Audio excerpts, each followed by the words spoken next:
días, ánimo. Ya este es el último día de esta semana porque mañana y pasado no vamos a estar juntos como lo hacemos siempre. Vamos a informar. Pidieron ustedes, compañeros de ustedes, que se informara sobre Infonavit y Foviste. Entonces están aquí los responsables, directores de Infonavit, Foviste, para explicarles cómo vamos en Infonavit y Foviste. Y también, bueno, es César Buenrostro, que es el vocal ejecutivo del Fondo de Vivienda del ISSSTE, de Foviste, y Carlos Martínez Velázquez, que es el director del Instituto del Fondo Nacional de Vivienda para los Trabajadores, el Infonavit. Ellos van a exponerles, van a informar a ustedes y a todos los mexicanos. También, como todos los miércoles, Elizabeth García Vilchis va a informar sobre el quién es quién en las mentiras de la semana. Básicamente es eso. Y comenzamos. Cualquiera de ustedes. Con su permiso, presidente, saludo a todos los compañeros de la prensa. Vamos a informar muy rápidamente de un tema que surgió aquí en la conferencia sobre la conversión de créditos a pesos. Y vamos a informar primero, en la que sigue, se han dado en total, por instrucciones del presidente, 4.5 millones de apoyos a acreditados del Infonavit en sus distintas modalidades. Esto ha significado 160,000 millones de pesos a favor de ese mismo número de familias. Destaco un programa que nos había pedido el presidente de liquidación anticipada de los créditos. Se han beneficiado 233,000 familias con condonaciones de 5,400 millones de pesos. La que sigue, el programa de conversión a pesos, avanza muy bien. Ya superamos la cifra de 1,000,000 de créditos convertidos a pesos. 1,029,000 familias han convertido su saldo a pesos y se han beneficiado con descuentos por 77,000 millones de pesos. En la que sigue, decirle, presidente, que faltan por convertir 1.6 millones de créditos y ahí invitamos a las familias a que puedan hacerlo. Tiene beneficios muy claros. Destaco dos: se queda congelada la mensualidad y el saldo ya no crece, y muchos de esos compañeros trabajadores obtienen descuentos en sus saldos y condonaciones. En la que sigue, lo pueden hacer a través de la banca electrónica, no requieren ir a una sucursal, no requieren un asesor, no requieren un gestor, se puede hacer a través de mi cuenta.infonavit.org.mx. Los días 9 de cada mes se abre la ventanilla para que puedan actualizar sus créditos y convertirlos a pesos y evitar alzas futuras. Ahora bien, en la que sigue, en 2023, por instrucciones del presidente, decidimos que los créditos que no se habían convertido no tuvieran una afectación ni por el incremento al salario mínimo ni por la inflación, sino que se tomó en consenso con trabajadores y con patrones, el instituto es tripartita, que se actualizara una tasa de 5.2% los créditos que no se hubieran convertido a pesos. En la que sigue, también, como lo instruyó el presidente, acabamos con los desalojos y ahora buscamos hacer mediaciones para cada caso. Para nosotros es un fracaso como institución si tenemos que llegar al desalojo. Es un fracaso como país si tenemos una institución de seguridad social que tiene como fin desalojar a las personas, y por eso hemos buscado los convenios de mediación, que en esta administración han tenido el doble de convenios de lo que se hubiera hecho en el pasado. En suma, la que sigue, hemos actuado con responsabilidad en lo que nos ha pedido el presidente. Se cancelaron los juicios masivos, se cancelaron las subastas de vivienda recuperada, se reveló los datos reales del Infonavit, se manipulaban los datos de cartera y se informó eso en 2019, se creó una política de cobranza social, se renovó el crédito del Infonavit, que ahora es con tasas de interés de acuerdo al salario y pagos congelados, se están convirtiendo los créditos en salario mínimo y hoy el instituto tiene un gasto operativo de la mitad de lo que tenía cuando lo recibimos.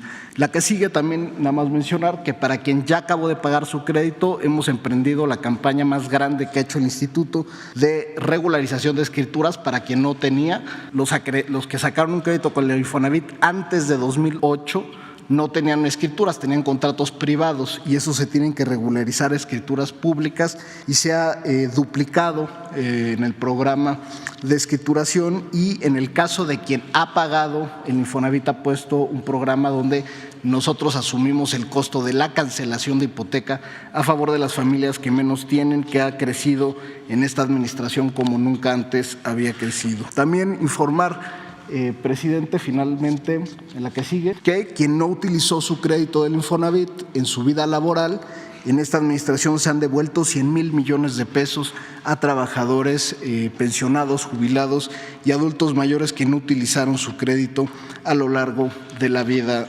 de su vida laboral. Y en esto, como última lámina, recordar que hoy el Infonavit tiene opciones para todas las necesidades de las familias. Hemos financiado en esta administración 1.9 millones de créditos, hemos dispersado en la economía 937,000 millones de pesos y hoy las familias pueden encontrar en el Infonavit un aliado para acrecentar y formar su patrimonio. Muchas gracias. Con su permiso, señor presidente. Pues atendido también la instrucción del señor presidente, vamos a platicar un poco el día de hoy qué estamos haciendo para atender a nuestros acreditados. Me gustaría en la primera lámina darles una actualización de un tema que ya hemos platicado por acá, que es la iniciativa de ley que el presidente envió en noviembre del año pasado. Hemos continuado con el diálogo abierto con la Cámara de Diputados. Celebramos este fin de semana un par de reuniones muy importantes con la presidenta de la Comisión de Seguridad Social, la diputada Ivonne Cisneros, y la presidenta de la Comisión de Vivienda, la diputada Lilia Aguilar. Puedo decir con gusto que se llegó finalmente a un acuerdo. Nos platicaron ellas que van a sesionar en la Comisión de Comisiones Unidas, que se celebrará el próximo día 13, con único punto de orden del día el poder llevar a votación y aprobación de la iniciativa para buscar si el jueves se pudiese ya llevar al Pleno. Entonces será muy importante. Y repaso rápidamente, va una demanda muy sentida. Les he platicado que Foviste cumplió recientemente 50 años y bueno, finalmente poder otorgar créditos en pesos. Hoy siguen siendo en UMAS, algo que sí deteriora los créditos algunos. Entonces poder dar créditos en pesos, se podrá otorgar los créditos ya sea en base al salario básico o al salario básico y sus compensaciones garantizadas. Lo de la inscripción continua, que ya lo estamos operando desde enero de este año, aprobado por la Comisión Ejecutiva del Foviste y la Junta Directiva del ISSSTE, pero bueno, queremos que quede elevado en rango de ley. Y como cuarto punto, también muy importante, poder hacer de una manera más ágil las reestructuras. Dos casos en específico: cuando los trabajadores dejan de estar en alguna dependencia de gobierno o cuando el monto que se les descuenta vía nómina no sea suficiente, y pues en estos dos supuestos hayan caído en mora, poder hacer una campaña mucho más agresiva de reestructura. La siguiente, por favor. En Foviste tenemos alrededor de 2.600.000 derechohabientes, de los cuales 911.658 tienen un crédito hipotecario con nosotros. Viene ahí, bueno, no me detengo mucho, cuál es el estatus laboral. El 70% están en activo, 16% jubilados, fuera de sector el 14%. Datos importantes: la antigüedad de los créditos, el 95% de la cartera tiene menos de 20 años de antigüedad. La estabilidad laboral de los trabajadores del gobierno permite que los niveles de morosidad estén controlados. Una cosa aquí también importante, en lo que va de la actual administración, se han liquidado 149.492 créditos. Y quiero platicarles que en el 2022 en específico tenemos una cifra récord de arriba de 48,000 créditos liquidados, algo que es muy importante. Rango de años de liquidación: el 98% de los créditos liquidados en 2022 se efectuó antes de los 20 años de haberse originado, de los 30 que es el contrato. Y en los tipos de liquidación, de estos 48,600 que les decía que se hicieron en el 2022, solamente el 16% requirieron de algún apoyo. Los demás se liquidaron de manera natural. La siguiente, por favor. Atendiendo a la instrucción del señor presidente, bueno, tenemos un amplio abanico de esquemas de apoyo a la cobranza social. empezando por el seguro de daños, seguro de calidad y seguro de vida, que eso es un básico cuando se origina el crédito. Hay un esquema de prórroga de 12 meses si se separa del servicio público para que no se le afecte su crédito en lo que busca un nuevo empleo, disminución de los pagos quincenales, reestructura de UMAS a pesos, descuento y facilidades por liquidación, apoyos para enfrentar los factores. Esto os platico ahorita un poco en la siguiente, por favor. Dentro de los programas que tenemos y seguimos trabajando en algunos más, liquidación de 10, cuando el acreditado ha pagado ya el 90% de su crédito, se le puede hacer una condonación del 10% restante, una liquidación anticipada con descuentos del 5 o del 10%, dependiendo de la antigüedad del crédito. Esto es en relación al saldo insoluto. La liquidación 30-60, en la cual acreditados que tengan más de 60 años de edad y hayan pagado 2 veces en el monto del crédito otorgado o que tengan más de 30 años de antigüedad de haberse originado, también se estaría haciendo. Lo importante de este programa, por ejemplo, los primeros 2 que mencioné son a petición de parte. Este tercero lo estamos operando de manera automática. No tiene que venir el acreditado a buscarnos.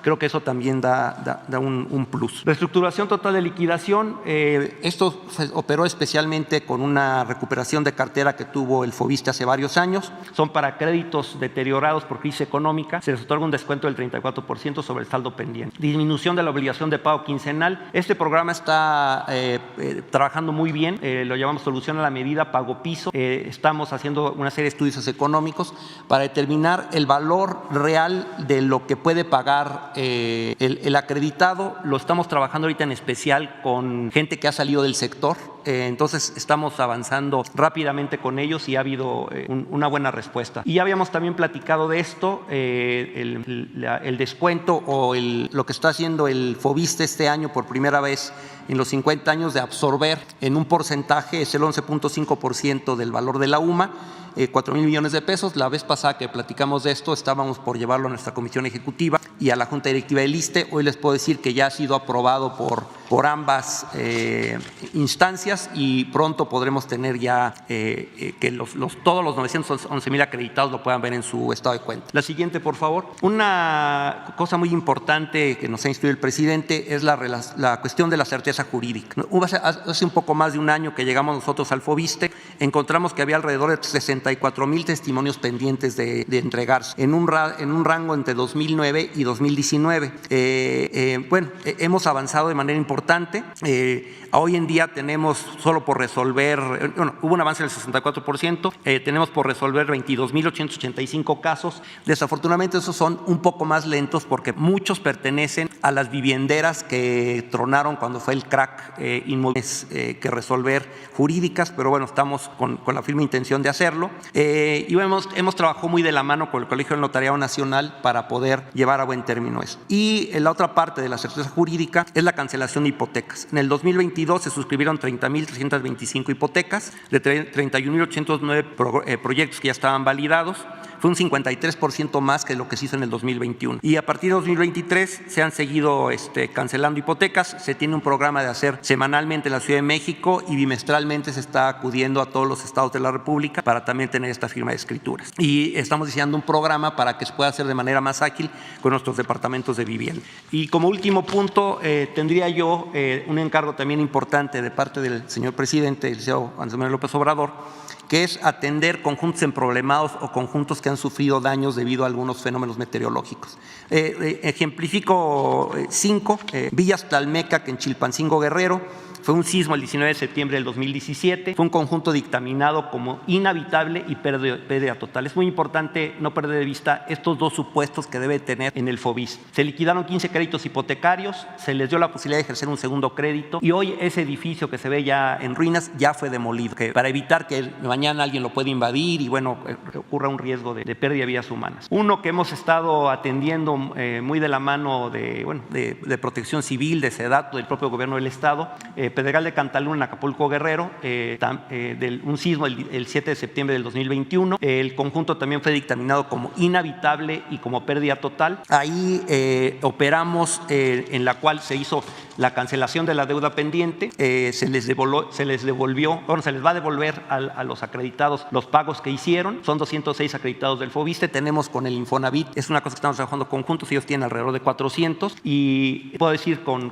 gusto que ya también fue aprobado por nuestra Comisión Ejecutiva y por la Junta Directiva del ISSSTE. Entonces estamos ya a punto también de caminar en eso. La siguiente, por favor. Estos dos casos son casos de fraudes que se hicieron a principios de los años 2000. En aquel tiempo el FOBISSSTE podía dar créditos, una especie como a preventas. Hoy en día hay un candado muy importante, ya lo encontramos nosotros ahí. Solamente podemos dar créditos hipotecarios a vivienda terminada o a vivienda usada. Creo que es un buen candado para evitar que haya estos fraudes. Una constructora, Graciano y Asociados, y es una constante en el norte del país, defraudó a 86 acreditados, pero aparte defraudó a HSBC, con el cual obtuvo un crédito puente. Entonces, ha sido un proceso muy largo.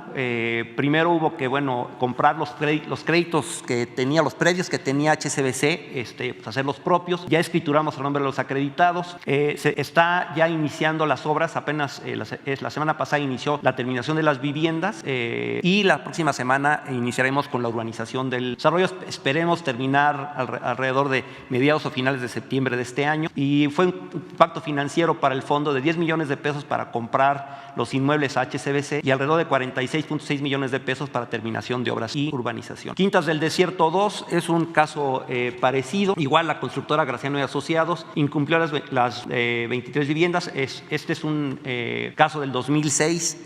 Muy tristemente, si hoy vamos al predio donde se deben de construir esas viviendas, el predio sigue baldío. Entonces también operamos de la misma manera con donación de la deuda pendiente, devolución de pagos y aportaciones del SAR a los 23 acreditados y se les da la posibilidad de ejercer un segundo crédito.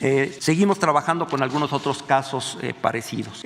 Un caso que se ha mencionado también aquí en la conferencia en algunas ocasiones y lo escogimos para reportarlo. Tlalpan 550, sismo el 19 de septiembre de 2017, daños estructurales de la vivienda. Y aquí es por eso que mencionaba ya hace un momento la importancia de los dos supuestos. En el caso de las reglas específicas de FOBISSSTE, inhabitable y pérdida total. Aquí es inhabitable, sigue siendo inhabitable hoy en día, pero el gobierno de la ciudad está haciendo un enorme esfuerzo. La jefa de gobierno comprometida realmente en terminar esto, un proceso de reconstrucción.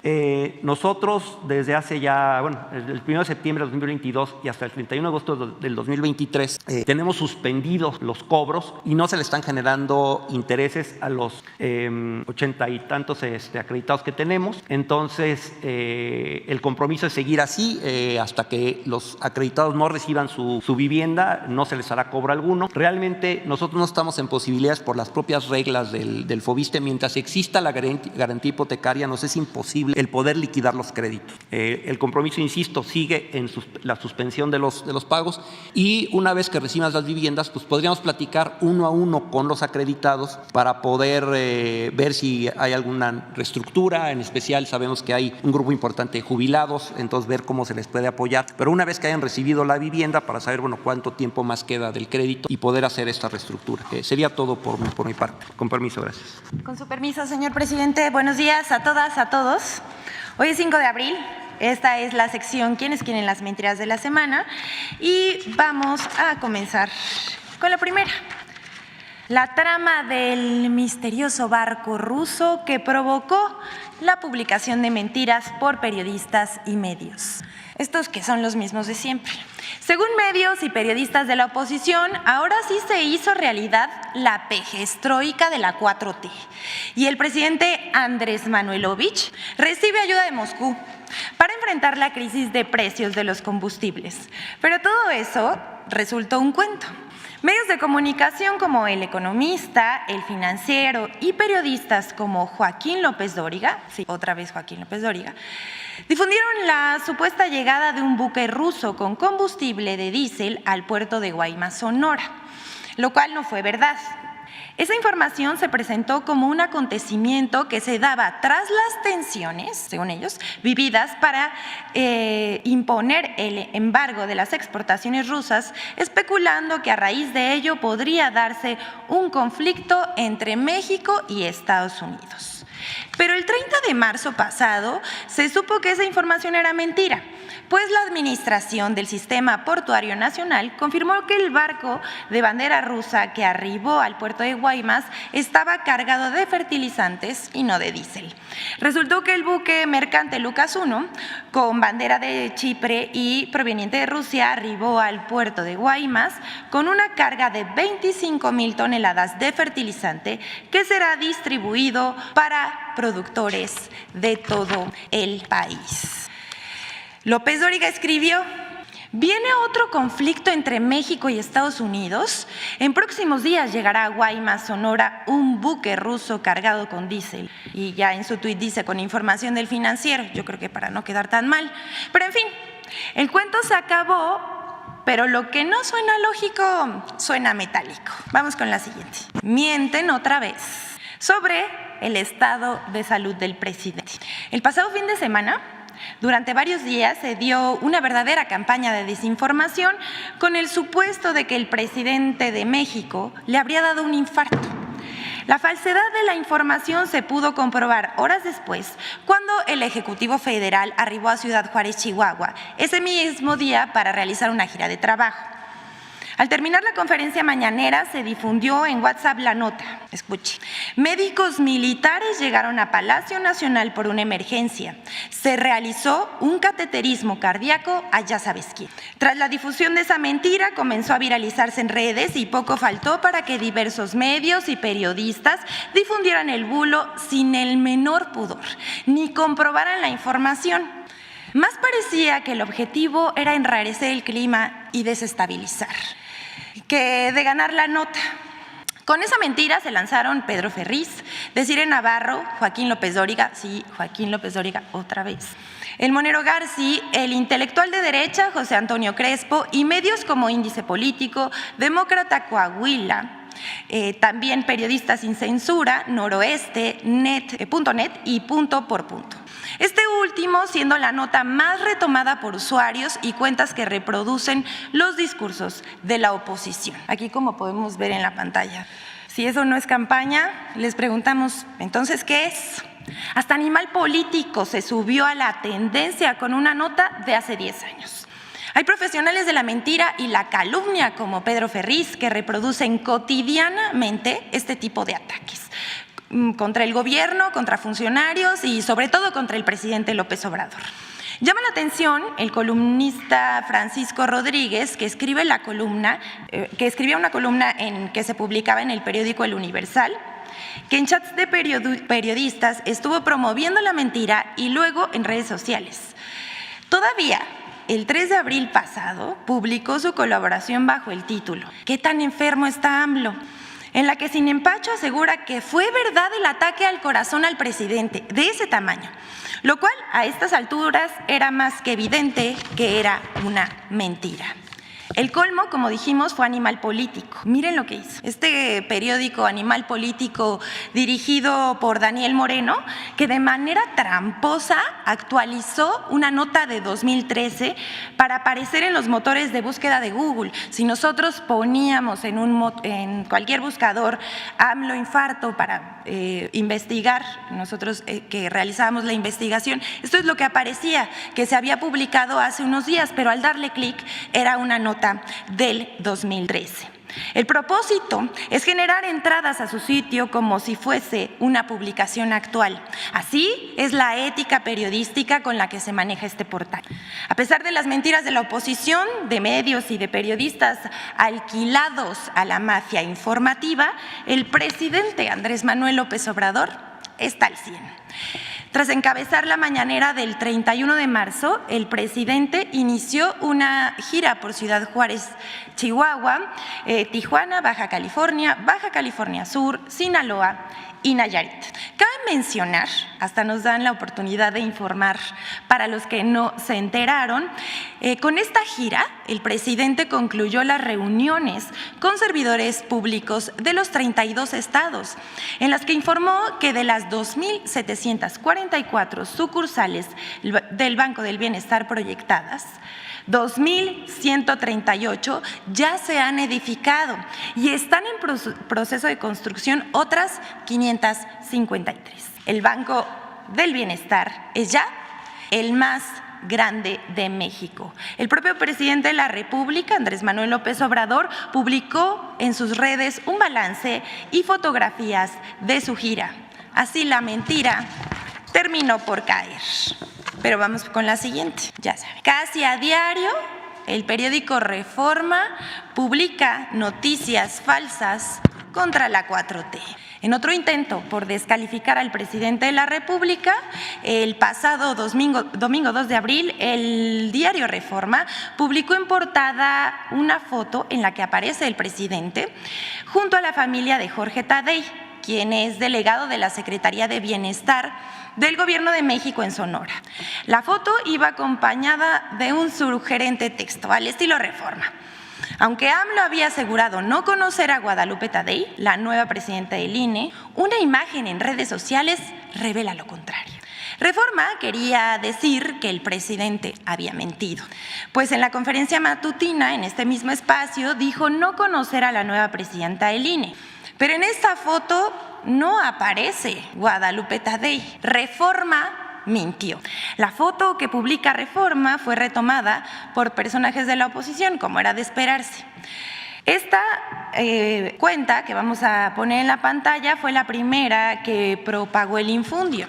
Cuando Jorge Tadei, en esta misma publicación, desmintió que se tratara de la ahora presidenta del INE, la usuaria de esta cuenta se justificó diciendo que la foto la había sacado de Google y que si quería Jorge Tadei le reclamara a los motores, al buscador de Google. Pero Reforma lo publicó sin verificar. La verdad es que parece esto una falta de respeto a sus lectores y también al presidente por inventarle este infundio. Bueno, pero no faltan las risas. Vamos a mostrarles 2 tweets que elegimos de los muchos que hubo, porque pues ya que tienen humor involuntario.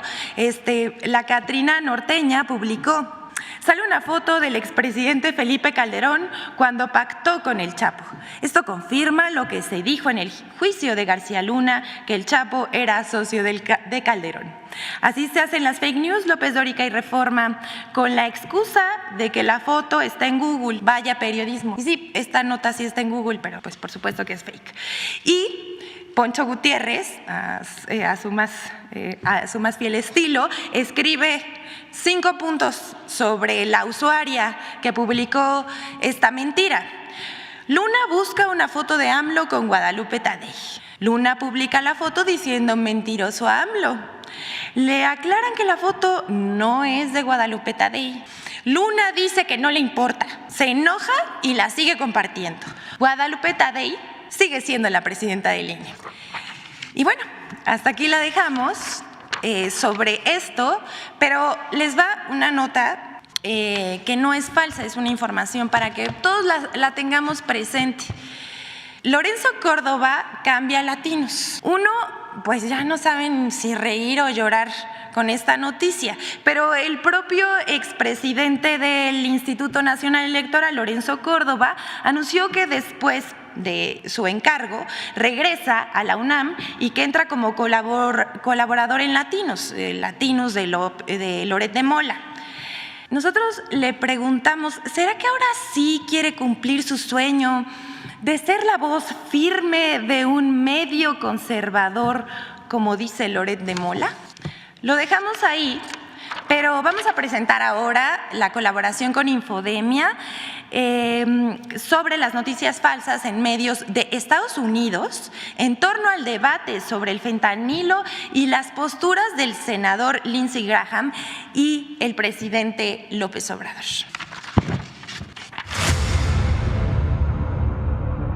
Medios de comunicación de Estados Unidos y legisladores republicanos han lanzado 3 narrativas falsas en contra de México y el gobierno del presidente López Obrador sobre el tráfico de fentanilo. 1. Falso que migrantes mexicanos trafican con fentanilo. Legisladores de Estados Unidos y medios de comunicación han señalado falsamente una relación entre el aumento en el tráfico de fentanilo con el incremento de migrantes mexicanos cruzando la frontera norte de nuestro país. They're worried about the crisis at the border. And the crisis at the border has fueled this fentanyl epidemic that we are seeing across the nation. But I got to tell you, Steve, there's something else, a new dynamic about what's going on the border that Americans need to know about, and that is the increased apprehension of fentanyl coming across the border. Yes, there may be people coming across the border, but there's dangerous drugs coming across the border. Sin embargo, las autoridades federales y locales estadounidenses dicen que hay muy poca evidencia que sugiera que los migrantes tengan algún papel en el tráfico de esa droga. Andrew Montijo, agente especial adjunto interino a cargo en Nogales para investigaciones de seguridad nacional, aseguró para Inside Crime que los casos de migrantes que trafican drogas no son algo común. La Agencia de Control de Drogas asegura que el método más común de contrabando de fentanilo a Estados Unidos es a través de los vehículos de pasajeros con compartimentos ocultos o mezclado con productos legítimos en camiones con remolque. Por lo que la mayoría de los que trafican fentanilo a través de la frontera entre México y Estados Unidos son ciudadanos estadounidenses. 2. Falso que el presidente López Obrador declaró que el fentanilo es un problema de Estados Unidos. Well, the president of Mexico says fentanyl is an American problem, suggesting fentanyl is the country's problem. Medios de comunicación estadounidenses aseguraron falsamente que el presidente de México declaró que el problema del fentanilo es de Estados Unidos. En realidad, sacaron de contexto la declaración del presidente López Obrador, quien en varias ocasiones ha señalado la falta de apoyos y abandono a los jóvenes estadounidenses como causa del problema de consumo de drogas. Además, el gobierno de México ha mostrado disposición a la cooperación con autoridades de Estados Unidos. Un ejemplo es el encuentro bicentenario que tiene como uno de sus principales objetivos el combate al fentanilo en ambos países. 3. Falso que México sea la principal ruta de tráfico de fentanilo a Estados Unidos. Mr. President, the fentanyl distribution network in the United States involves Mexican drug cartels and others. The product is primarily coming from your country. Se ha emprendido una campaña para asegurar falsamente que a través de la frontera de Estados Unidos con nuestro país se trafica la mayor cantidad de fentanilo. Sin embargo, se ignoran otras rutas que la DEA ha identificado para traficar este opioide, algunas con origen en China e India y que llegan directamente a Estados Unidos y otras a través de Canadá. Infodemia. Es cuanto, que tengan un buen día. Gracias, señor presidente. No, vámonos aquí. No, seguimos acá. Buenos días, presidente. Judith Sánchez Reyes, de La Verdad Noticias. Preguntarle qué implica este acuerdo entre el gobierno federal y la empresa Iberdrola con la compra de estas 13 plantas de energía.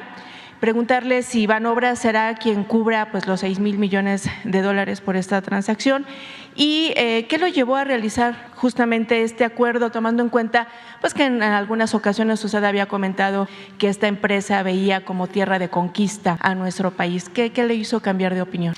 Bueno, yo creo que el convenio que se suscribió ayer es algo muy importante para el país, en beneficio del pueblo de México, en especial de los consumidores, porque en esencia lo que se garantiza es que no aumente el precio de la luz. Eso es lo esencial. Hay muchos elementos técnicos, pero a quienes nos están viendo, escuchando, les digo que llevamos a cabo esta operación, esta compra, para fortalecer a la empresa pública Comisión Federal de Electricidad y de esta manera poder ofrecer la energía eléctrica a precios justos. Yo me comprometí a que no iban a aumentar los precios de los combustibles, de la luz, del gas, las gasolinas, del diésel, y estoy cumpliendo. En más de 4 años no han habido aumentos y lo puedo probar. Incluso han habido disminuciones en los precios de gasolinas, de gas, de luz en términos reales. Pero con esto ya garantizamos que en el tiempo que nos falta no haya aumento en los precios de los combustibles. Y es buena noticia. Y también hacia adelante vamos a concluir nosotros y vamos a dejar condiciones para que se mantenga la misma política de precios en gasolinas, en diésel, en gas, en luz. Y aquí vamos al fondo del asunto. Estamos invirtiendo desde que llegamos para rehabilitar las refinerías. Compramos una nueva refinería, ya construimos otra refinería, estamos construyendo 2 plantas coquizadoras para convertir el combustóleo en gasolinas. El año próximo vamos a ser autosuficientes en la producción de gasolina. Cuando llegamos se compraba toda la gasolina en el extranjero, vendíamos petróleo crudo y comprábamos gasolina. En más de 40 años no se construyó una refinería en el país. Un desastre estos tecnócratas corruptos con su política energética. Agotaron los yacimientos petroleros, privatizaron parte de la industria petrolera con la mentira de que iba a llegar a raudales de inversión extranjera, que iban a bajar los precios de los combustibles. Nada de eso sucedió. Engañaron al pueblo. Para aprobar esa reforma energética está demostrado que entregaron sobornos a legisladores que ahora están en la oposición del bloque conservador. Es increíble pues lo que sucedió. Fíjense, el PAN, ya lo hemos dicho en otras ocasiones, se creó, nació para oponerse a la política popular patriótica del general Cárdenas. Nació en específico en contra de la expropiación petrolera. Se expropia el petróleo que estaba dominado por empresas extranjeras desde la época de Porfirio Díaz, un 18 de marzo de 1938, y al año siguiente, en el 39, nace el PAN para oponerse a toda la política. Y mantienen esa bandera durante mucho tiempo, su proyecto conservador, antipopular. Los del PRI, a partir de Salinas, se adhieren, se suman a esa política conservadora y ya el PRI abandona por completo la historia del movimiento revolucionario que le había dado origen allá en 1929, que se funda el Partido Nacional Revolucionario, el PNR. Luego, en 1938, en una de las mejores etapas de ese partido, precisamente cuando está llevándose a cabo la política de nacionalización y en favor de los campesinos, en favor de los obreros, se transforma el Partido Nacional Revolucionario, el PNR, en Partido de la Revolución Mexicana.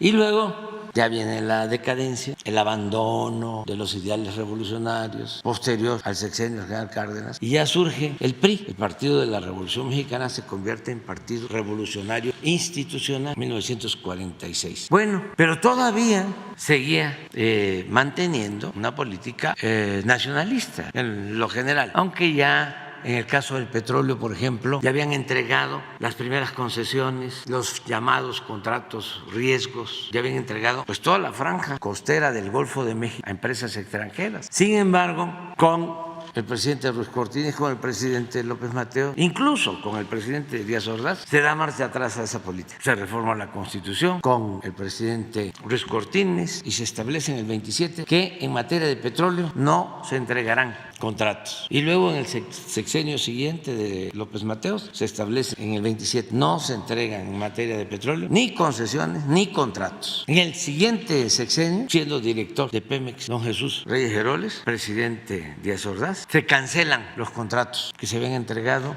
en el gobierno del presidente alemán, los llamados contratos riesgos. Y es importantísimo esto porque después de eso, don Echeverría se descubre Cantarell, uno de los yacimientos de petróleo más grandes del mundo. Si no se hubiese modificado lo de los contratos riesgos, si no se hubiesen cancelado, resulta que todo ese yacimiento hubiese sido explotado por empresas extranjeras. Pero como se canceló en 1968, ya en el sexenio siguiente que se descubre Cantarell, ya es de la nación, de suerte. Bueno, hasta López Portillo éramos autosuficientes en producción de gasolinas, no importábamos. Hasta López Portillo se hizo la última refinería que se construyó, la de Salina Cruz. Empieza de la Madrid, exactamente cuando inicia la política neoliberal, a partir de 1983, y empiezan a llevar a cabo la política privatizadora en la industria petrolera. Lamentablemente lograron desmantelar toda la industria petroquímica, la destruyeron en el periodo neoliberal. Era de las industrias más avanzadas del mundo, la convirtieron en chatarra. Las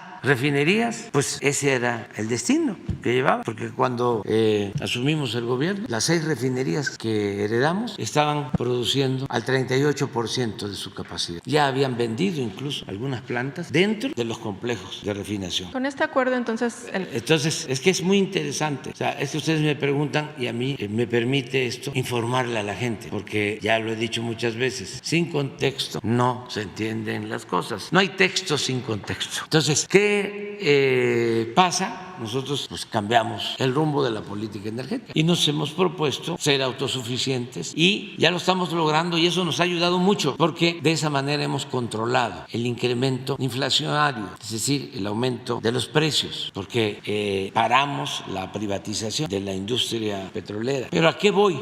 De que cuando empieza la política neoliberal, lo que hacen los presidentes como Salinas es asumir el programa conservador del PAN. Entonces, cuando se plantea la reforma energética, pues uno pensaría, pues lo que están haciendo es aplicar la política conservadora del PAN en materia energética. Y los panistas, legisladores, claro que van a votar feliz por la privatización de la industria petrolera. Si así nacieron, ese es su ideario, ese es su pensamiento. Pues ¿qué creen? Que votan con gusto, pero de todas maneras piden dinero para votar. O sea, ya en una degeneración, en un grado de inmoralidad extremo. Porque si la reforma constitucional, la ley en materia energética, va de acuerdo, es la esencia de los principios de mi partido en los que yo creo, porque yo estoy en contra de la empresa pública, estoy en contra de la nacionalización del petróleo, yo estoy a favor de la privatización. Pues ya, ¿no? No, pidieron mochi, les dieron dinero. Eso es lo que declaró el director de Pemex, Lozoya, ¿sí? Que les dio a todos. Bueno, ya termino ahí, pero te voy a contestar lo de la compra de estas 3 plantas. 13. Sí, 13 plantas. Es algo muy importante porque con la reforma energética precisamente, así como querían destruir por completo la industria petrolera con las privatizaciones, pues también querían acabar con la empresa pública encargada de la industria eléctrica, la Comisión Federal de Electricidad. La reforma que se aprobó en ese entonces se procuró atar a la Comisión Federal de Electricidad, a la empresa pública, y darle todas las facilidades a las empresas privadas, sobre todo extranjeras. Esto comenzó con Salinas. Antes de Salinas, en la Constitución se establecía que la generación de energía eléctrica, desde luego la distribución, la comercialización de la energía eléctrica, correspondía al Estado, es decir, era de la Comisión Federal de Electricidad. Era la única que podía producir la industria, encargarse de la industria eléctrica y producir la energía. Entonces, con Salinas, sin reformar la Constitución, sino reformando una ley secundaria. Todo esto también es importante porque ahora los salinistas son cuidadosísimos, ¿no?, de la Constitución, se volvieron constitucionalistas y defensores tenaces del Estado de Derecho. Pues con una ley secundaria, ni siquiera reformando la Constitución, empezaron a dar contratos a empresas particulares cuando estaba prohibido por la Constitución para generar energía eléctrica. En ese entonces estaba Claudio X González, papá de asesor económico de Salinas. Y ahí empezó la entrega de concesiones. Y últimamente con la reforma energética, pues ya se estableció en el marco jurídico de que no tenía por qué haber monopolio. Lo mismo que Pemex, la misma situación. La Comisión Federal es un monopolio, Pemex es otro monopolio. Luego entonces hay que acabar con los monopolios sin considerar que estamos hablando del sector energético, que en varios países es estratégico. Tan es así que ahora con la crisis los que han padecido más han sido los países en donde se privatizó todo el sector energético, incluso en Estados Unidos. Ahora con las heladas hace algún tiempo en Texas, como está privatizado todo el sistema eléctrico, no tienen ellos una red de transmisión nacional, no podían llevar energía de otros estados de la Unión Americana porque pues todo está fraccionado por empresas, y lo mismo sucede en Europa y en otras partes. Nosotros no tenemos ya ese problema, por eso ahorita en Semana Santa hay muchísimo consumo de gasolinas, y le puedo decir a la gente, no se preocupen, hay gasolina, tenemos gasolina y hay energía eléctrica, porque tenemos la rectoría, es decir, el Estado se hace cargo de garantizar estos insumos. Entonces empiezan a entregar. Y una de las empresas que se benefician más es precisamente Iberdrola, una empresa española. Se asocia con un hijo de Claudio X González. Ahí está también en una sociedad, o estuvo, el asesor principal de Carlos Salinas, Córdoba Montoya. Llegan los de Iberdrola a contratar a Felipe Calderón, que es una vergüenza, es de pena ajena. Como un presidente de México, porque haya sido como haya sido, fue presidente de México y termina y se va de empleado de Iberdrola. Entonces, Iberdrola se convierte en una empresa dominante, preponderante, mientras la Comisión Federal de Electricidad va cayendo. Lo mismo que el caso de Pemex. Entonces decidimos, vamos a fortalecer, vamos a rescatar a Pemex y vamos a rescatar a la Comisión Federal de Electricidad. Teníamos dos caminos. Uno era acudir al Poder Judicial o reformar la Constitución. Muy difícil, porque pues todo lo bloquean los conservadores, que están a favor de las empresas particulares y de las empresas extranjeras. Entonces, cuando presentamos una reforma a la industria eléctrica, pues inmediatamente los opositores fueron a la Suprema Corte de Justicia y presentaron una controversia para que se declarara inconstitucional la ley que presentamos para fortalecer a la Comisión Federal de Electricidad, para acabar con privilegios que se les dieron a las empresas particulares, como el llamado autoabasto, que es un fraude legal. Bueno, teníamos ese camino, lo exploramos, avanzamos, se logró que se declarara ilegal el autoabasto, pero no es suficiente, porque dejaron muy mal. Yo tengo testimonios de lo que pasó en Tabasco. Tabasco se inundaba porque para dar preferencia a las empresas particulares mantenían los embalses de las presas del Grijalva llenos porque no turbinaban. Entonces los vasos de las presas llenas de agua, Angostura, Chicoacén, Malpaso y la más cercana a la planicie de Tabasco, Peñitas, llenas. Vienen las temporadas de lluvia, los huracanes, pues se terminan de llenar y entonces tienen que soltar agua. Y como Tabasco es una planicie, inundan. Entonces llego a la presidencia conociendo esto y digo, ya no se va a volver a inundar Tabasco. ¿Y qué creen? Se vuelve a inundar. ¿Y entonces por qué? Porque en la reforma establecieron, fíjense el absurdo, que la energía producida con agua no era energía limpia y no la consideraban energía limpia y por eso no le permitían subir la energía de las hidroeléctricas a las líneas de transmisión, el llamado despacho. Entonces las hidroeléctricas tenían que estar subutilizadas. Si una hidroeléctrica tiene 6 turbinas, cuando mucho trabajaban con una turbina para no competirle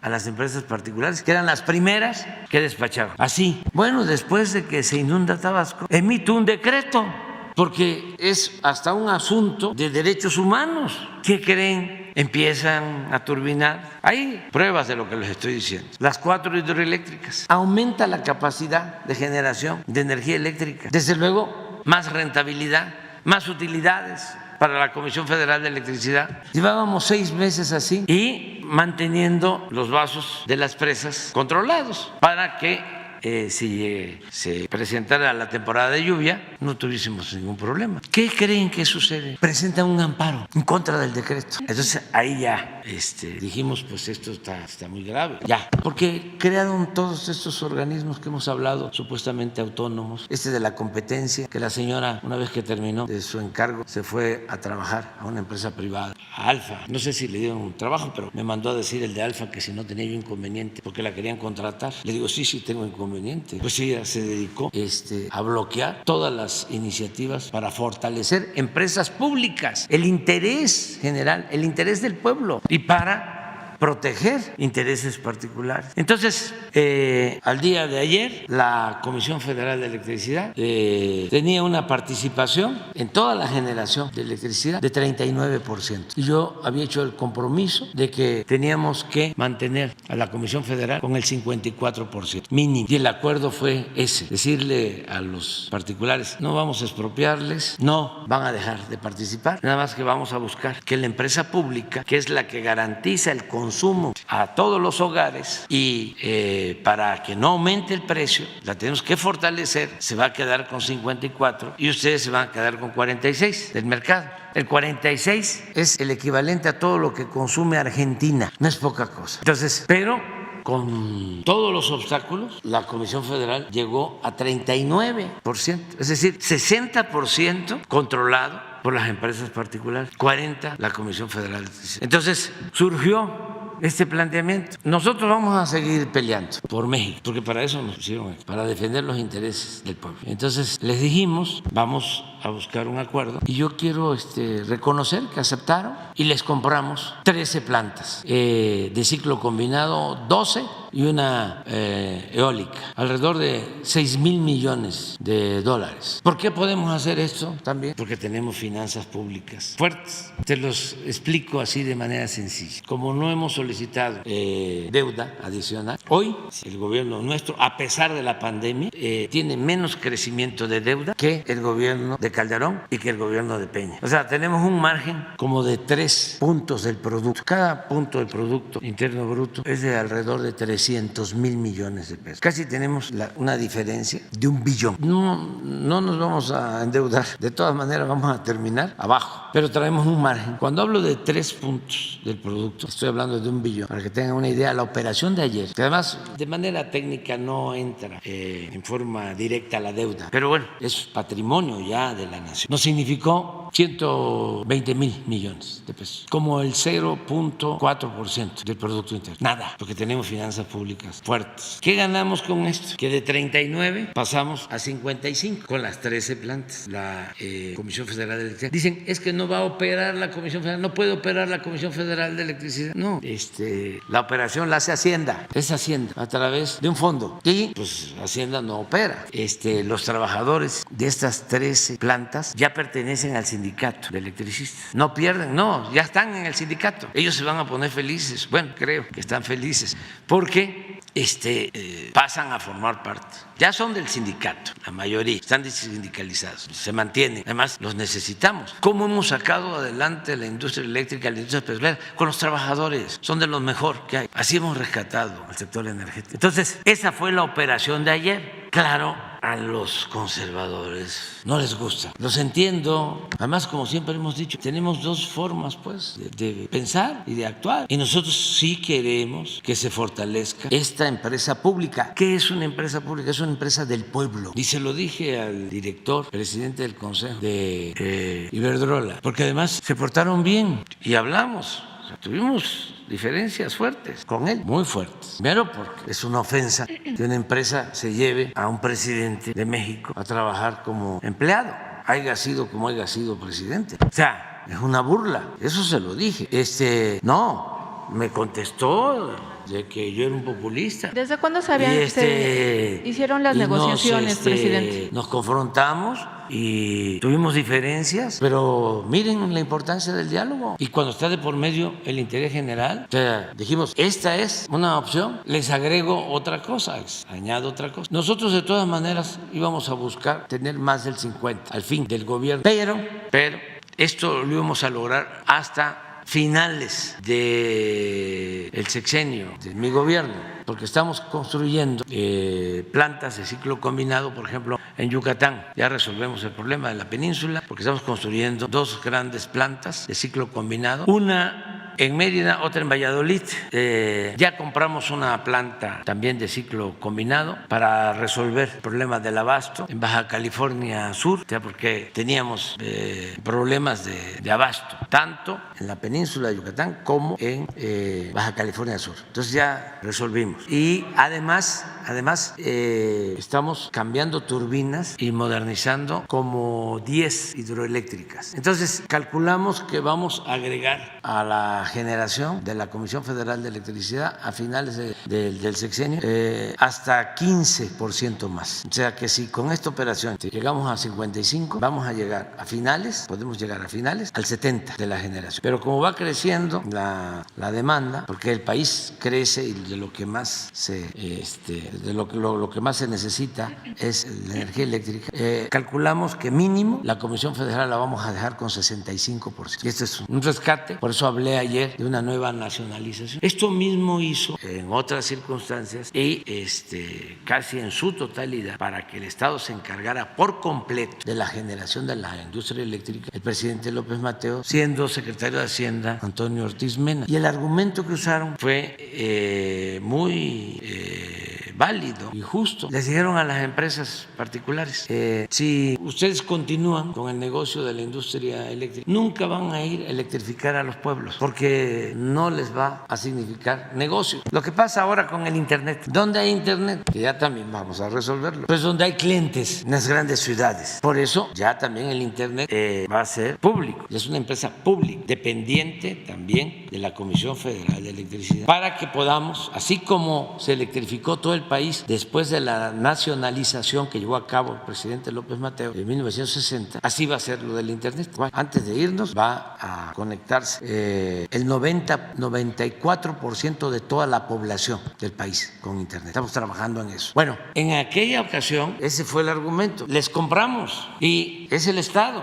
Y así fue. Se pagó a las empresas una indemnización y se quedó el Estado y así se electrificó México. ¿Por qué? Porque de una u otra forma, aun cuando hay empresarios y hay empresas y hay corporaciones que tienen dimensión social, no deja de ser el factor principal de una empresa la ganancia, la utilidad y a veces el lucro. Y una empresa pública no tiene fines de lucro. Entonces, por eso, y más si se trata de la independencia de un país. Imagínense si hay un conflicto y no nos quieren vender gasolinas, pues se cae el gobierno. ¿Cuánto resiste un gobierno que depende de comprar la gasolina en el extranjero sin abasto de combustible? Pues puede ser que un mes. Entonces sí es importante la autosuficiencia energética, es la clave. Entonces eso fue lo que hicimos. Yo agradezco a los directivos de esta empresa, de Iberdrola, por aceptar este acuerdo.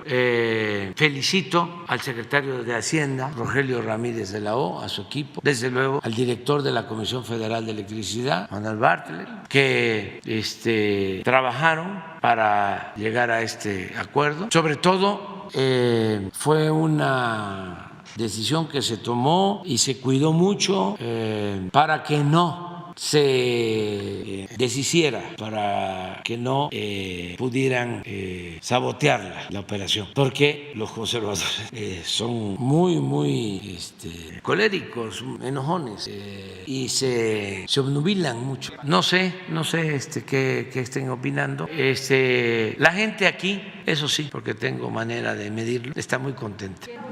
No, se queda como cualquier otra empresa. Nosotros no le negamos a nadie el que pueda venir a invertir en México, siempre y cuando se ponga por delante el interés general. O sea, el presidente de México no es un gerente, no es un empleado de ningún grupo de interés creado, de ninguna corporación, de ningún gobierno extranjero. El presidente de México solo tiene un amo y ese amo es el pueblo de México. Presidente, que era innecesario a 8 columnas el día de hoy. Por eso, porque ese es el argumento original. O sea, a ver, por eso reformaron la Constitución. Pemex es un monopolio. La Comisión Federal de Electricidad es un monopolio. La Secretaría de Salud es un monopolio. La Secretaría de Educación Pública es un monopolio. O sea, hay que privatizar. ¿Y qué es privatizar? A ver, pon el diccionario para entendernos bien. Entonces, claro que el Reforma, pues no puede estar contento, porque el Reforma, pues es un pasquín, un libelo del bloque conservador, pero además de los más atrasados, de los más retrógrados. Entonces, esto fue lo que sucedió en 36 años y esto que llevaron a cabo produjo el saqueo más grande que se haya realizado en México en toda la historia. En 36 años saquearon a México como nunca en 5 siglos. Nunca. Y fue esto. Convirtieron lo público en privado. Los bienes del pueblo, de la nación, los convirtieron en bienes privados. Bueno, la deuda de particulares la convirtieron en deuda pública con el FOBAPROA, con el rescate que hicieron de bancos y de empresas. Si deberían de estar callados, postrados, hincados, orando y pidiendo perdón son pecadores, viven en el pecado social y nada más que la hipocresía es mucha, son sepulcros blanqueados. Su doctrina es la hipocresía. Entonces, es esto, privatizar. Esto para los jóvenes, que son los que más nos importan, poner bajo la explotación y administración del sector privado empresas, bienes o servicios que eran de propiedad estatal. Es público. Convertir lo público en privado. Eso es privatizar. Entonces, es normal que al Reforma no le guste. O sea, pero qué bueno. Bien, presidente. Si al Reforma le hubiese gustado, estaría yo preocupado. La siguiente pregunta, presidente. En días pasados usted comentó que la mitad de los mexicanos simpatizaban con su partido, con su movimiento, con las acciones de gobierno que está emprendiendo y por ende tenían derecho y podían aspirar a cargos como por ejemplo a presidir el Instituto Nacional Electoral y así sucedió. En ese sentido yo quisiera preguntarle por qué no se aplicó el mismo criterio en el nombramiento de los consejeros del INAI y optó usted por vetarlos, tomando en cuenta que pues entonces hay otra mitad de mexicanos que no comulgan con su movimiento, con su partido. ¿Por qué entonces vetarlos si ellos también en un momento dado tendrían derecho a aspirar a estos cargos? Usted había comentado que los había vetado porque tenía usted información de que algunos, dos de los consejeros, uno de ellos tenía relación con un partido político, con el PAN. Sí, aquí se denunció esto en este diálogo circular que tenemos todas las mañanas y se dijo de que se habían repartido entre los grupos en la Cámara a los del INAI, o sea que uno para Morena y otro para el PAN. Creo que así fue. Digo, eso fue lo que plantearon. Y yo hice pues una investigación y sí, encontré eso, de que había habido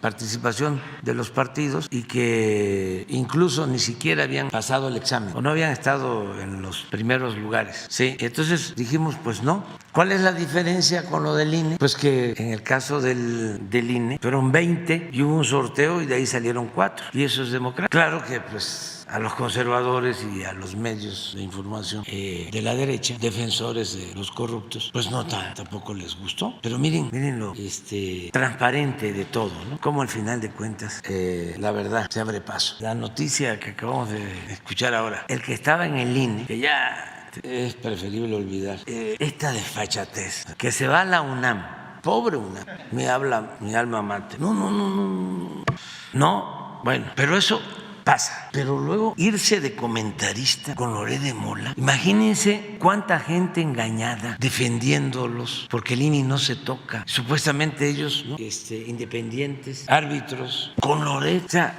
es una involución, porque si hubiese regresado como estaba antes de comentarista de Carmen Aristegui, pues a lo mejor no era tan grotesco. Pero eso fue lo que defendieron, marcharon por esto, vinieron al Zócalo por esto. En esencia, ¿qué les va a importar la democracia? ¿Qué les va a importar el INE? No, es esto. Es una decadencia. No cabe duda que tenía razón el presidente Juárez. El triunfo de la reacción es moralmente imposible, porque esto es un acto de deshonestidad, como se le vea. Solo faltó que se fuera de presidente de la organización de Claudia X González, que debe de estar ahí también como asesor, pero puede ser que honorario. Entonces, lo del INAI fue realmente porque hubo este acuerdo y no porque hay una simpatía con otra corriente política. Sí, eso fue. Sí, los nuevos y los consejeros... Los del INAI, pues tienen diferencias con nosotros, conmigo. ¿Saben qué hicieron los del INAI antes de irse? Ya he dicho varias veces, pero también para los jóvenes. Hay que cuidar en política, no hacer el ridículo. ¿Sabes qué? Leí por ahí, no sé si sea cierto, tú me lo vas a probar ahora, que antes de su última sesión pidieron, así es, autorizaron, pidieron transparentar mi título y mi tesis de la UNAM. Ya la voy a traer mañana, o sea. No, mañana no, porque nos vamos. El lunes voy a traer el título, a ver si lo encuentro por ahí. Y la tesis, sí. Presidente, de hecho, a ver, préstamela, porque esa es pública, pero les quiero decir algo de la tesis que es muy importante, que también ojalá y la lean los conservadores.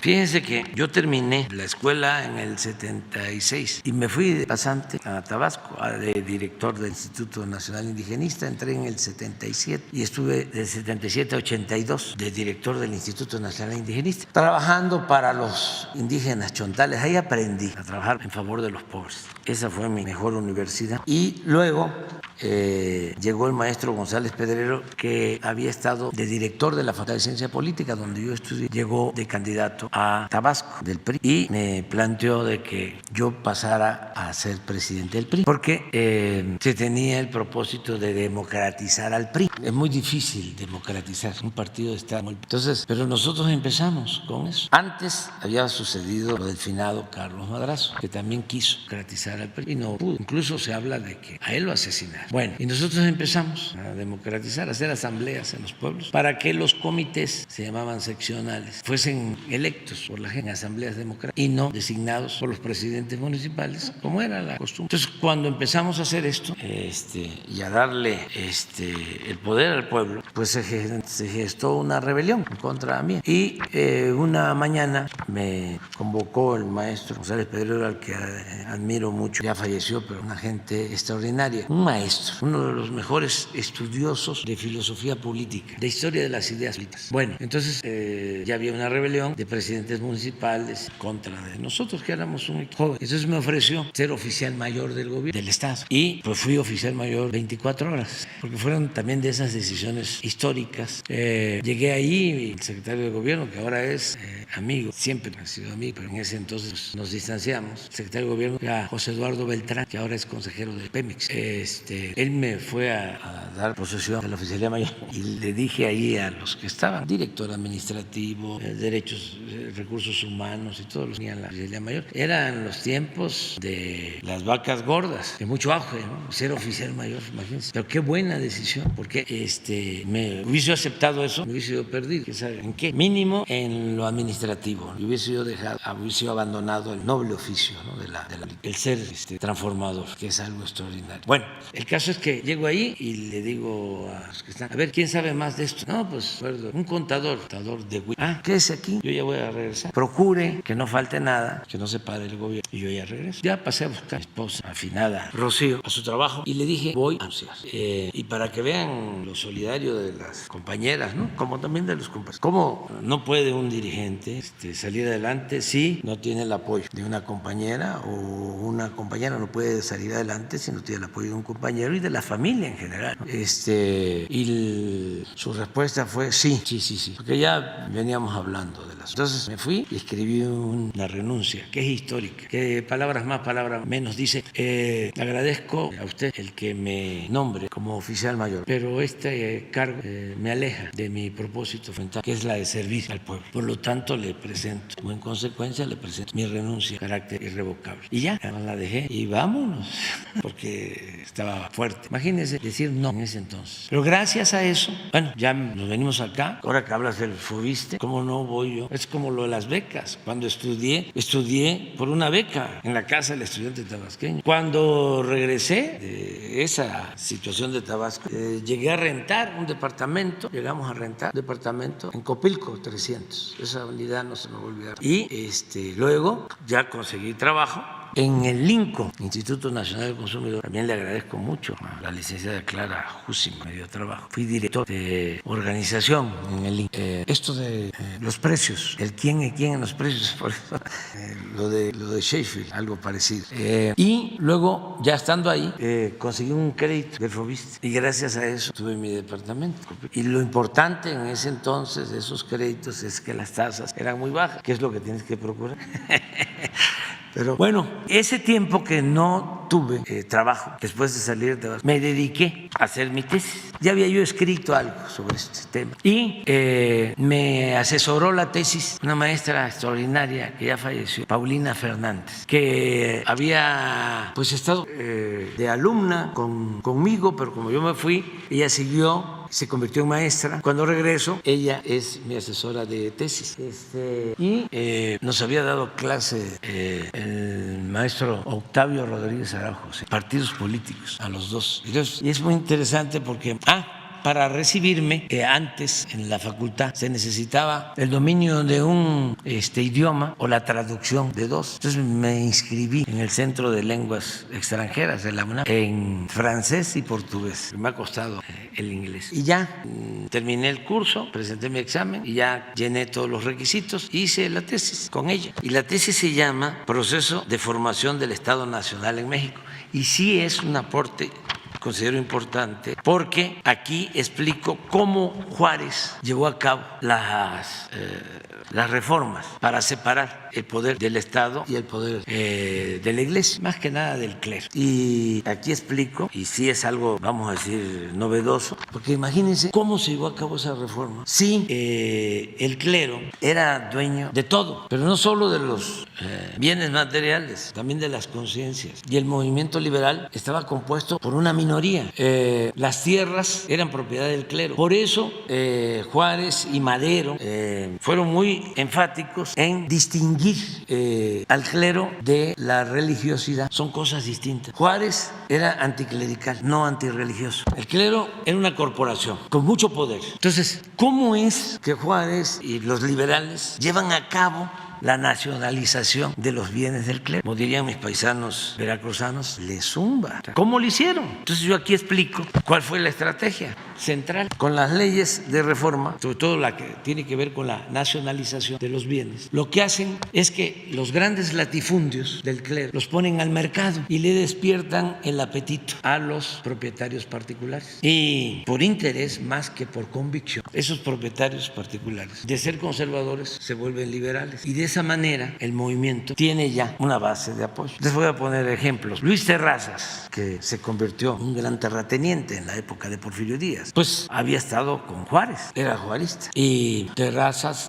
tenía pues más de 2 millones de hectáreas en Chihuahua. Por eso se decía que Terrazas no era de Chihuahua, sino Chihuahua era de Terrazas. Los Carranza, papá de don Venustiano, juarista, también hacendados. Entonces, de esa manera, incluso en circunstancias difíciles, porque está Juárez en Veracruz, el movimiento conservador con toda la fuerza, y él toma la decisión y se va para adelante, se echa para adelante y expide las leyes de reforma. Y ahí cambia. Y es México el único país del mundo que logra eso. Dicen que fue un milagro, una chiripa. No, fue una estrategia política magistral. Desde entonces, México es otra cosa. ¿Qué hace Juárez? Como sabía que el pueblo es muy respetuoso, muy religioso, y él muy respetuoso del pueblo. Si ustedes ven los textos de entonces y de siempre, nunca dejó de hablar de lo religioso y de usar palabras religiosas. Hablar de que la providencia divina nos va a ayudar, el Creador va a estar con nosotros siempre, para que no se usara en su contra el que era antirreligioso. Bueno, hasta Ignacio Ramírez, el nigromante, llegó a decir, y ese fue excomulgado por el Papa, como otros, pero llegó a decir, yo me hinco donde se hinca el pueblo. Entonces, son cosas distintas. Repito, Juárez era anticlerical, no antirreligioso. Entonces, esta tesis tiene que ver con eso, demostrar cuál fue la estrategia. Ojalá y la lean los conservadores. Se las voy a mandar a los del, ¿cómo se llama?, de la transparencia. Sí. Presidente, nada más ya finalmente, ¿se reforzará la seguridad en Acapulco y en Cancún ahora que se dieron estos hechos violentos en los últimos días, tomando en cuenta pues la presencia de vacacionistas que están buscando algunos destinos turísticos y que bueno, pues se están dando estos hechos a plena luz del día? No sé también si usted tenga información al respecto. Sí, ayer informó el general Sandoval de que se están cuidando los destinos turísticos de Acapulco, Cancún, Vallarta y otros. Veracruz, está la Guardia Nacional cuidando y vamos a estar pendientes.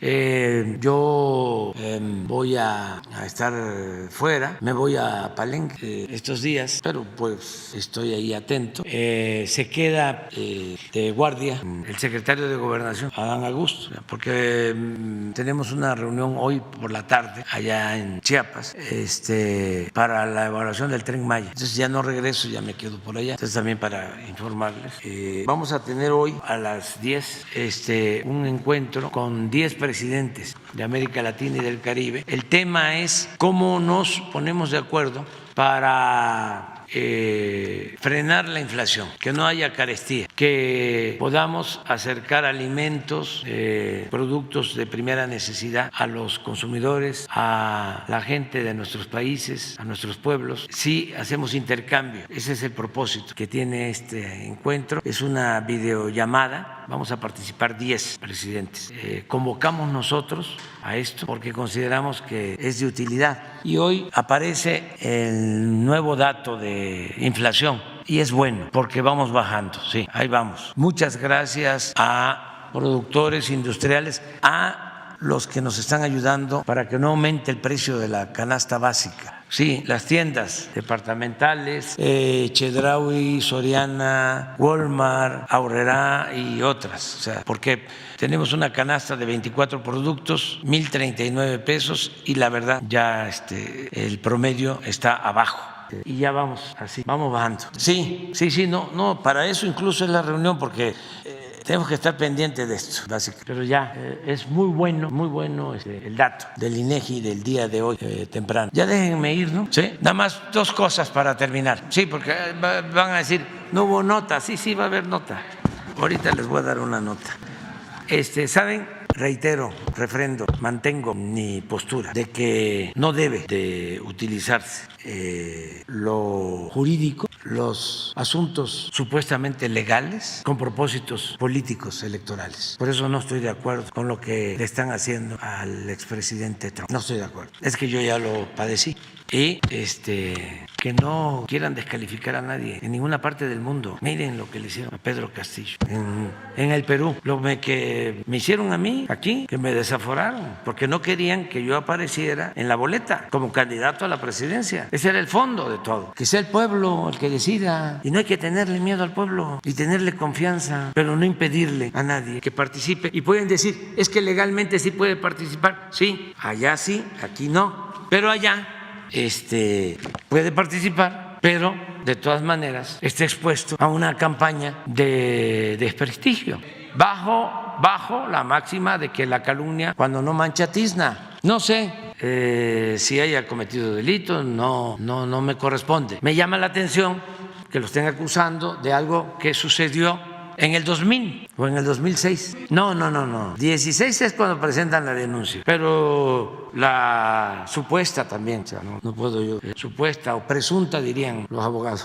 aventura o como se le llame, fue en el 2000 o 2006. Vamos a ver si fue en el 2000, ¿cuántos años lleva? 23. Y si fue en el 2006, ¿cuántos años lleva? 17. Y no es porque se trate del presidente Trump, no. Cualquiera. Aquí lo hice, querían desaforar y todavía ni lo conocía yo, a Cuauhtémoc Blanco. Lo querían quitar de presidente municipal de Cuernavaca y me pronuncié. Y ahí está en las redes mi planteamiento. Y siempre lo voy a hacer. No debe de aceptarse eso. O sea, además es una degradación de la seriedad que deben de tener las leyes, el respeto que se tiene que tener por la legalidad. No utilizar las leyes, no fabricar delitos para afectar a adversarios. Ya me voy. Dios.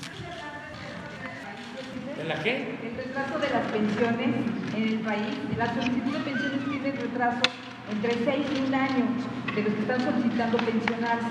Es un problema que está ahorita en el Seguro Social. No hay problema, pero podría hablar en un enojo, claro. No hay problema,